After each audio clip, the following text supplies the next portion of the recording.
Perilaku bisnis yang dilarang. Assalamualaikum. Apa sih etika bisnis itu? Etika bisnis adalah tindakan yang dilakukan dalam kegiatan bisnis dengan tidak menyalahi aturan organisasi dan masyarakat. Dalam etika bisnis, setiap kegiatan harus dalam keadaan wajar dan sesuai dengan norma dan etika yang berlaku. Lalu, apa yang dimaksud dengan etika bisnis Islam? Etika bisnis Islam adalah akhlak dalam menjalankan bisnis sesuai dengan nilai-nilai Islam. Ada 10 perilaku bisnis yang dilarang dalam Islam, yaitu kesamaran, perjudian, penindasan, riba, unsur membahayakan, penipuan, penyalahgunaan hak, monopoli, objek bisnis yang bukan termasuk haram, dan mubazir. Yang pertama, kesamaran atau jahalah. Istilah jahalah semakna dengan ungkapan tidak transparan atau membeli kucing dalam karung, yang mengisyaratkan tentang perlunya transparansi dalam melakukan segala bentuk transaksi muamalah. An Anasi bani Maliki radhiyallahu anhu qala naha Rasulullah sallallahu alaihi wasallam anila muqamalati wal mudarati wal mulamasati wal munabazati wal muzabanati. Dari Anas bin Malik radhiyallahu anhu, ia berkata, Rasulullah shallallahu alaihi wasallam melarang jual beli muqalah, yaitu jual beli buah yang masih di atas pohonnya, dan muhadarah, menjual beli buah yang belum matang atau masih hijau dan belum jelas kualitasnya. Jual beli rabah, yaitu jual beli dengan tidak mengetahui ukuran, jenis, dan kualitas barang. Jual beli lempar dan jual beli muzabana. Hadis riwayat Al-Bukhari. Esensi yang terkandung dalam hadis tersebut terkait dengan berbagai bentuk usaha yang dijalankan secara tidak transparan dan penuh dengan ketidakpastian.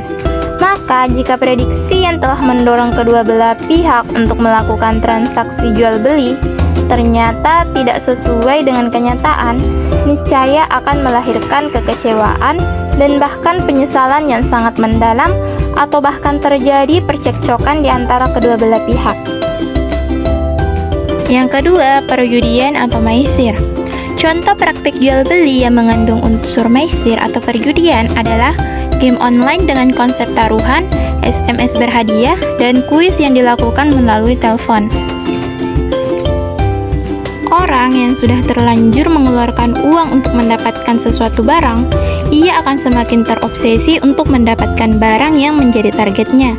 Jika ia belum berhasil, ia akan semakin penasaran hingga barang yang diincar bisa didapatkan.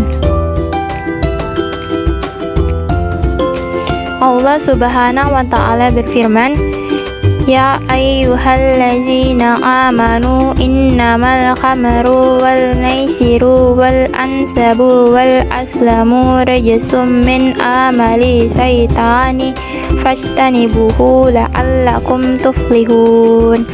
Wahai orang-orang yang beriman, sesungguhnya minuman keras, berjudi, berkurban untuk berhala, dan mengundi nasib dengan anak panah adalah perbuatan keji dan termasuk dalam perbuatan setan. Maka jauhilah perbuatan-perbuatan itu agar kamu beruntung. Surah Al-Ma'idah, surah ke-5 ayat ke-90. Yang ketiga, penindasan atau as-sulmu.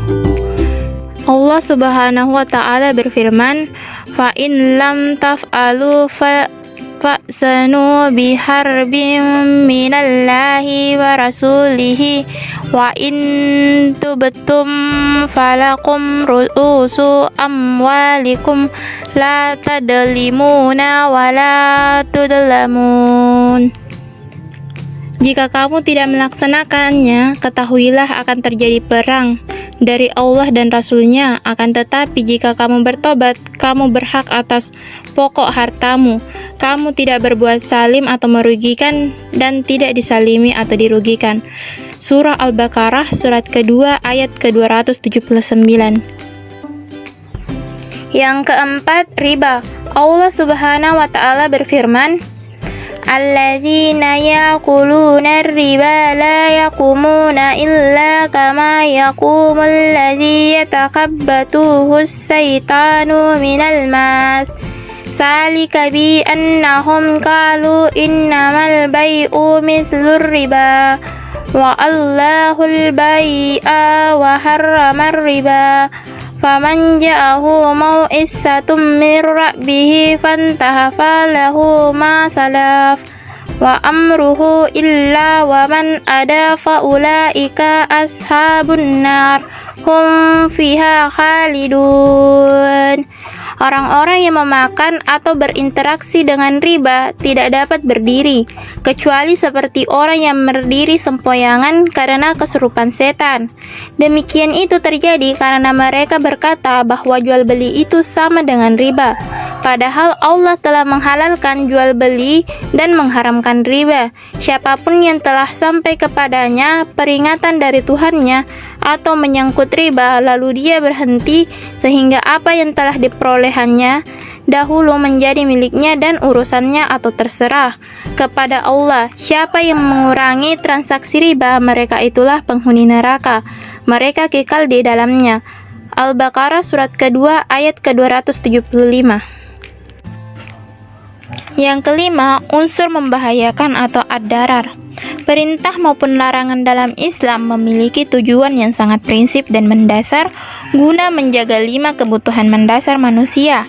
Kelima kebutuhan pokok manusia ini lebih dikenal dengan maqasid al-khamsah atau 5 sasaran hukum Islam, yaitu menjaga nyawa atau hifdzus nafs, menjaga akal atau hifdzus akal, menjaga harta atau hifdzus mal, menjaga keturunan atau hifdzus nas, dan menjaga agama atau hifdzus din. Allah Subhanahu wa taala berfirman, Ya ayyuhalladzina amanu la ta'kulu amwalakum bainakum bil batili illa an takuna tijaratan antara minkum wala taqtulu anfusakum innallaha kana bikum rahim. Wahai orang-orang beriman, janganlah kamu memakan harta sesamamu dengan cara yang batil atau tidak benar, kecuali berupa perniagaan atas dasar suka sama suka di antara kamu. Janganlah kamu membunuh dirimu. Sesungguhnya Allah adalah Maha Penyayang kepadamu. An-Nisa surat keempat ayat ke-29. Yang keenam, penipuan atau kecurangan. Al-Gharar. Menurut bahasa, al-gharar berarti pertaruhan atau al-mukatarah dan ketidakjelasan atau al-jahalah. Sedangkan menurut Syekhul Islam Ibnu Taimiyah, al-gharar adalah suatu yang tidak jelas hasilnya atau majhul al-akibah.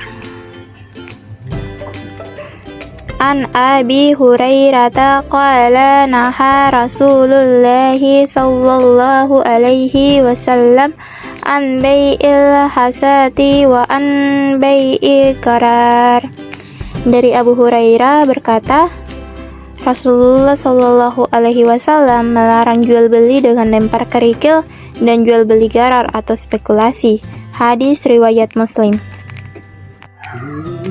Yang ketujuh, penyalahgunaan hak atau at-ta'assuf.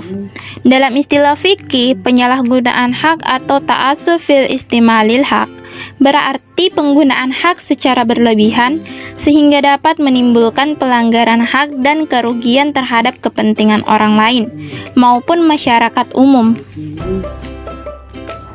Dalam perspektif Islam, kepemilikan harta benda tidak bersifat absolut, sebagaimana dianut oleh faham kapitalis, dan juga tidak membenarkan kepemilikan serba negara seperti dianut oleh faham sosialis. Terkait dengan masalah kepemilikan, Islam mengatur tentang dua hal sekaligus, yaitu dari mana sumbernya, atau halal atau haram, dan untuk apa pendistribusian atau penggunaannya. Yang kedelapan, monopoli. Secara bahasa, ihtikar berarti penimbunan dan kesaliman atau aniaya. Sedangkan secara istilah, ihtikar adalah penimbunan barang dalam jumlah banyak yang menyebabkan kelangkaan dan harganya melonjak naik, sehingga mengakibatkan harga pasar menjadi rusak serta kebutuhan konsumen terganggu. Allah Subhanahu wa Ta'ala berfirman, Ma afa Allahu ala rasulihi min ahlil qura falillahi walir rasuli walisil qurba wal yatama wal masakini wabnis sabili kay la yakuna dulatan bainal agniya minkum wa ma atakumur rasulu fakusuhu wa ma nahakum anuhu fantahu wattaqullah innallaha sadidul iqab. Apa saja harta yang diperbolehkan tanpa peperangan yang dianugerahkan Allah kepada Rasulnya dari penduduk beberapa negeri adalah untuk Allah, Rasul, kerabat Rasul, anak yatim, orang miskin, dan orang yang dalam perjalanan.